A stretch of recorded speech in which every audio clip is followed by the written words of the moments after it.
Oh, non, allez-y. Oui. Excuse. Pas de problème. Alors lundi, on a échappé notre tasse de café en lisant le Journal de Québec. 100 millions pour le quartier Saint-Roch sur 3 ans. Le lendemain, dans les médias, c'était rendu sur 10 ans. Et le maire Marchand a bel et bien précisé mercredi que c'était 100 millions que Québec Fort et Fier promet pour le quartier Saint-Roch sur 15 ans, oui, dis-je bien. Alors tout ça pour dire que la campagne électorale débute officiellement aujourd'hui, vendredi.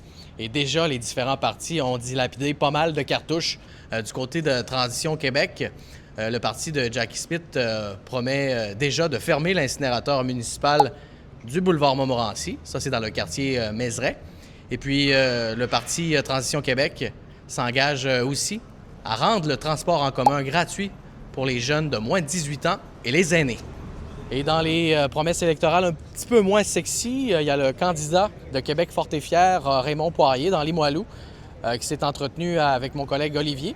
Et son premier engagement est de procéder à la réfection du barrage Joseph Sanson pour permettre la pratique de sports nautiques comme le kayak ou la planche à pagaie. Et jusqu'à présent, qu'est-ce que promet de son côté Sam Hamad?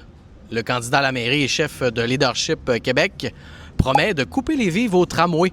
Et puis son propos est un petit peu plus détaillé dans l'article de mon collègue Simon Bélanger. Ouais. C'est quoi ça? On est où, Olivier?